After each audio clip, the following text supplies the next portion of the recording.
Semua ini dimulai dari video ini. How are you? Good, thank you. Hey, you're doing a great job. Oh, thank you. I appreciate that. I've been in the business 36 years and Really appreciate that. Momen pendiri Amazon, Jeff Bezos, yang sedang berinteraksi dengan salah satu karyawannya. Jumlah uang pada video ini mungkin tidak sepenuhnya akurat, tapi pesannya tidak bisa disangkal. Ada kesenjangan penghasilan yang sangat besar antara Bezos dan karyawannya, apalagi dengan kita. Pertanyaannya adalah, bagaimana Bezos bisa sampai di titik di mana setiap hembusan nafasnya membuatnya semakin kaya, sementara bagi kita, setiap tetes keringat hanya menghasilkan uang yang hanya cukup untuk bertahan hidup? Jika kesuksesan didefinisikan memiliki banyak uang, Bezos mempunyai jawabannya. Keberuntungan. Dia beruntung karena sejak kecil dia dikelilingi oleh orang-orang yang bisa dijadikan panutan. I got very lucky early in my childhood, and one of the most powerful one is who your early role models are. You know, they could be it was your parents. grandfather. It was in a big sense. My mom and dad, but my grandfather too. Dia beruntung karena saat SD dia memiliki akses ke fasilitas untuk belajar pemrograman. I fell in love with computers in 4th grade. I got very lucky. My elementary school had a teletype that got connected to a mainframe computer that some business in downtown Houston donated a little bit of computer time to. None of the teachers knew how to use it, so me and 2 other kids stayed after school and sort of figured out how to do it and kind of taught ourselves programming from books. Bezos juga mengakui bahwa dalam perjalanan bisnisnya, keberuntungan masih memainkan peran yang besar. Any startup company that turns into a substantial company over the years never lose track of the fact that there was a lot of luck involved in that. Salah satu contoh nyata dalam hidupnya adalah saat orang tuanya menginvestasikan hampir $250.000 di saat Amazon belum menjadi apa-apa. Tentu saja, Bezos bukan satu-satunya orang sukses karena keberuntungan. Lihat saja sekitar dan kamu bisa melihat contoh serupa. Mungkin tetanggamu yang menjadi pebisnis sukses karena bertemu rekan kerja yang tepat di waktu yang tidak direncanakan. Atau temanmu yang sukses menjadi miliarder karena meme coin yang dia beli secara iseng melonjak gila-gilaan. Definisi sukses setiap orang pasti berbeda. Bisa saja itu tidak berkaitan dengan uang sama sekali. Tapi apapun definisinya, apakah kamu setuju jika aku mengatakan bahwa kesuksesan bergantung pada keberuntungan? Mungkin ini membuatmu merasa tidak nyaman dan ingin menutup video ini. Kamu ingin tetap hidup dalam kepercayaan bahwa kesuksesan bisa dipastikan dengan usaha sendiri. Jika cara pandangmu seperti itu, jawab pertanyaan ini. Kenapa tidak ada rumus pasti yang jika diikuti oleh siapapun akan selalu menghasilkan kesuksesan yang sama? Karena kenyataannya, meskipun kita mengikuti langkah yang sama, ada faktor-faktor di luar kendali seperti keberuntungan yang menentukan hasil akhir. Orang yang mengklaim bahwa kesuksesannya dicapai tanpa keberuntungan sebenarnya sedang menutup mata terhadap kenyataan. Dia mengabaikan bahwa lahir di keluarga yang memiliki sumber daya melimpah memberinya kebebasan untuk mencoba banyak hal tanpa takut gagal. Dia tidak menyadari bahwa orang tuanya yang berpendidikan, berpikiran terbuka, dan mendukung setiap apa yang dia kerjakan adalah salah satu pondasi penting bagi kesuksesannya. Dia menyepelekan hal-hal baik yang terjadi tanpa rencana yang mempermudah jalannya menuju kesuksesan. Meskipun sulit diakui, kesuksesan memang tidak pernah lepas dari keberuntungan. Ini tidak selalu berupa keberuntungan besar yang mengubah hidup secara langsung dan signifikan. Ini bisa berupa keberuntungan yang tampak sepele di berbagai fase hidup sebelumnya, tapi sebenarnya berkontribusi penting dalam perjalanan mencapai kesuksesan. Tapi, apakah semua keberuntungan itu sama?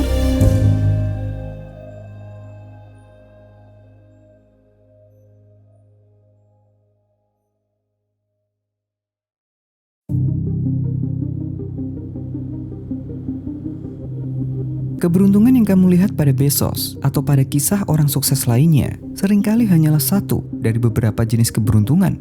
Ada 3 jenis keberuntungan lain yang begitu kamu memahaminya bisa mengubah pendekatanmu dalam mengupayakan kesuksesan.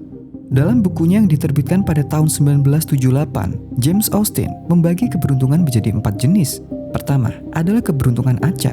Ini adalah keberuntungan yang kamu dapatkan tanpa usaha apapun, terjadi begitu saja dan di luar kendalimu. Misalnya, tempat di mana kamu dilahirkan, siapa orang tuamu, atau zaman seperti apa yang menyambutmu ke dunia ini.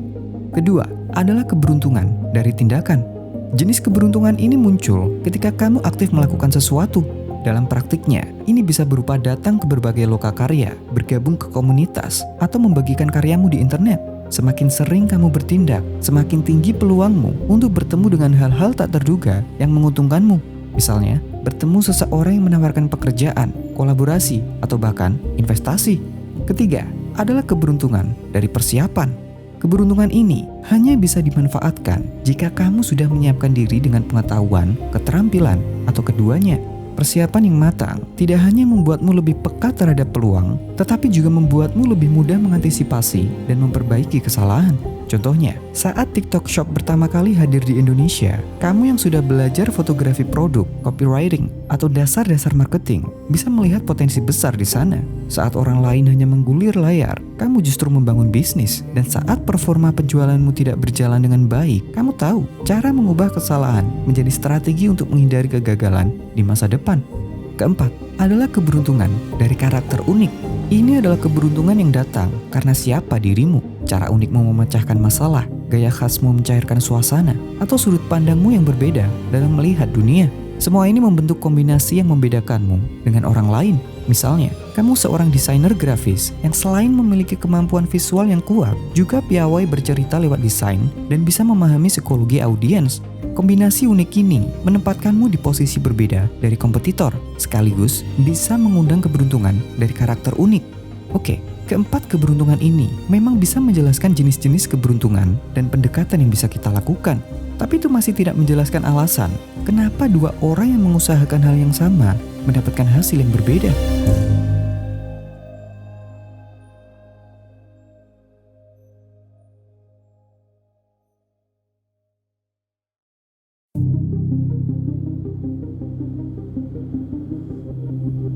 Bab ini dibuka dengan kenyataan yang tidak nyaman. Perjalanan kita untuk mencapai kesuksesan tidak pernah dimulai dari motivasi yang besar atau kerja keras, tapi dari keberuntungan acak. Maksudnya, mari kita lihat skenario sederhana ini. Bayangkan ada dua orang anak yang tumbuh dalam kenyataan berbeda. Anak pertama lahir di keluarga yang stabil secara ekonomi. Dia memiliki fasilitas yang menunjang tujuannya, serta lingkungan suportif yang membentuknya menjadi individu optimis dan mampu berpikir jangka panjang. Sementara anak kedua lahir di keluarga dengan kondisi ekonomi yang terbatas. Fasilitas yang dia butuhkan untuk mencapai tujuannya sangat minim, dan tinggal di lingkungan yang tidak sehat membentuknya menjadi individu yang pesimis dan berpikir jangka pendek. Jika keduanya ingin mencapai kesuksesan dalam definisi yang sama, titik awal yang berbeda akan menghasilkan tantangan yang berbeda. Tantangan yang berbeda akan membentuk kemampuan yang berbeda, sehingga hasil akhirnya tidak bisa sama persis. Tapi, sadarkah kamu bahwa dalam skenario ini, kita hanya menyoroti tingkat keberuntungan acak dalam aspek yang sama, yaitu ekonomi, fasilitas, dan lingkungan? Sadarkah kamu jika perbandingan seperti ini merugikan kita? Ketika kita berfokus pada keberuntungan acak dalam aspek yang sama dan mendapati bahwa apa yang kita punya tampak lebih sedikit atau lebih buruk dari orang lain, kita merasa menjadi korban kenyataan, merasa iri pada orang-orang sukses yang kita lihat sambil berteriak bahwa hidup ini tidak adil. Dalam dunia objektif, yaitu dunia yang dibangun oleh fakta tanpa peduli pada keinginan atau harapan kita, ketidakadilan memang nyata. Ada orang yang mengusahakan kesuksesan dengan mudah. Ada juga yang berjuang dengan sangat keras, bahkan hanya untuk memenuhi kebutuhan dasar. Tapi jangan lupa, kita juga hidup dalam dunia psikologis, yaitu dunia yang dibentuk oleh persepsi dan makna yang kita ciptakan. Jadi, meskipun secara objektif kita kurang beruntung dalam satu aspek, secara psikologis kita tetap bisa merasa cukup ketika menyadari bahwa keberuntungan acak juga bekerja dalam aspek yang berbeda. Pikirkan ini, orang lain yang beruntung untuk lahir di kota besar dengan banyak peluang kerja tidak seberuntung kamu yang memiliki mentor tepat untuk mencapai apa yang kamu inginkan. Orang lain yang beruntung memulai hidup dengan banyak sumber daya tidak seberuntung kamu yang tumbuh di lingkungan dengan tekanan rendah. Dengan kata lain, dunia psikologis bisa menggeser perspektif kita dari melihat ketidakadilan sebagai beban menjadi kelebihan yang bisa kita manfaatkan. Mungkin ini jugalah yang menjadi alasan kenapa manusia bisa bertahan dalam kondisi hidup seberat apapun. Karena kita memiliki kemampuan untuk memberi makna baru pada ketidakadilan yang kita rasakan. Sayangnya, menyadari dan memaksimalkan keberuntungan acak yang lebih baik di aspek lain masih belum cukup membantu kita mencapai kesuksesan. Lihat saja Jeff Bezos. Dia memulai hidup dengan keberuntungan acak yang signifikan, lahir di keluarga yang tepat dan di waktu yang tepat. Dia tumbuh bersama orang tua yang suportif dan beranjak dewasa ketika salah satu inovasi paling revolusioner dalam sejarah manusia lahir, yaitu internet. Tapi, apakah kesuksesannya sekarang hanya karena keberuntungan Aca itu? Tentu tidak. Dalam pidatonya di Princeton pada tahun 2010, Bezos bercerita setelah menemukan fakta bahwa penggunaan web tumbuh sebesar 2.300% per tahun, gagasan untuk membangun toko buku online dengan jutaan judul menjadi sesuatu yang menarik. Di saat banyak orang yang mungkin menganggap internet hanya sebagai tren sementara, Bezos justru melihatnya sebagai peluang bisnis. Setelah menyadari potensi itu, Bezos kemudian mengambil langkah berani.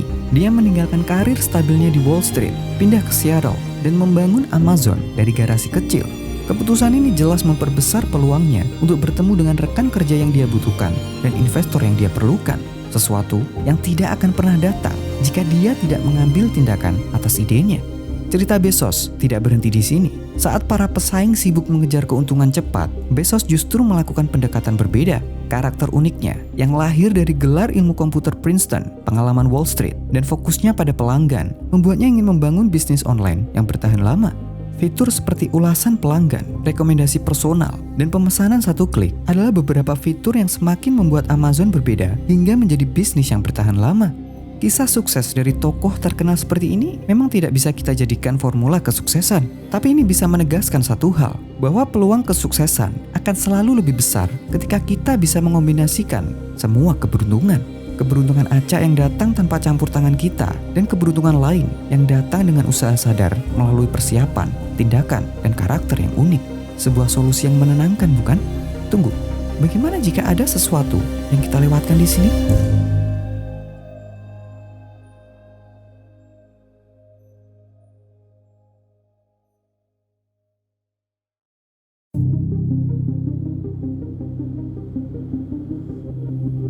Saat membahas tentang keberuntungan Aca yang dikategorikan James Austin, sadarkah kamu bahwa kita hanya melihatnya sebagai sesuatu yang baik? Kita melewatkan sisi yang lain, yaitu kesialan Aca. Peristiwa tak terduga yang menghambat usaha kita mendapatkan keberuntungan lain yang kita usahakan. Misalnya, meskipun kita aktif, menghadiri banyak acara, atau menunjukkan hasil pekerjaan kita, keberuntungan kita dari tindakan bisa saja tertunda jika kita bertemu dengan orang yang mengacaukan rencana kita. Meskipun kita sudah berlatih keras untuk menghadapi wawancara kerja, keberuntungan kita dari persiapan bisa saja gagal karena sakit atau kecurangan orang dalam. Meskipun cara kita menjalankan bisnis sangat khas, keberuntungan kita dari karakter unik bisa saja hilang karena investor yang percaya pada kita tiba-tiba mengalami musibah. Lihat, setiap kali kita berusaha mengundang keberuntungan lewat persiapan, tindakan, atau keunikan diri, kita juga membuka diri terhadap kesialan Aca. Ini artinya, usaha terbaik kita untuk mencapai kesuksesan bisa saja terhambat, bahkan gagal. Dan itu bisa terjadi kapanpun. Dengan mengingat kenyataan ini, apa yang seharusnya kita lakukan? Beberapa orang akan memilih untuk mengikuti arus. Mereka pasrah, melepaskan tanggung jawab atas keadaan diri mereka sendiri, bahkan atas orang-orang yang penting bagi mereka. Meskipun keadaan terasa berat, mereka tidak berusaha mengubahnya menjadi lebih stabil. Karena bagi mereka, kekecewaan saat gagal terasa lebih menyakitkan daripada keadaan yang sekarang. Tentu saja, kita tidak ingin hidup dengan cara seperti ini. Kita lebih percaya bahwa mengambil peran aktif dalam membentuk arah dan makna setiap peristiwa yang terjadi adalah pendekatan paling sehat. Dengan begini, kita tidak terjebak pada mental korban, pola pikir yang membuat kita menyalahkan orang lain atau keadaan atas setiap kesulitan yang terjadi. Tapi, ada bahaya lain yang tersembunyi di sini. Dalam usaha kita untuk mengambil peran aktif, kita bisa terlempar ke sisi ekstrim yang lain. Dalam bukunya, Byung-Chul Han menyebut bahwa kita hidup dalam masyarakat prestasi, di mana manusia mengeksploitasi dirinya sendiri atas nama kebebasan dan kesuksesan. Dalam masyarakat ini, kita diajarkan untuk percaya bahwa kita bisa menjadi apapun yang kita mau, asalkan terus berjuang dan memperbaiki diri tanpa henti, bahkan jika itu melelahkan fisik dan mental. Kesuksesan dianggap sepenuhnya hasil usaha pribadi, sementara kegagalan dilihat sebagai cacat individu. Rencana kita kacau, itu salah kita. Sesuatu yang buruk terjadi, itu kecerobohan kita. Usaha kita gagal, itu kebodohan kita. Kita tidak bertanya, kenapa kegagalan ini terjadi? Dan malah terkurung pada pertanyaan, kenapa aku selalu menjadi masalahnya? Pertanyaan yang hanya membuat kita menghakimi diri sendiri.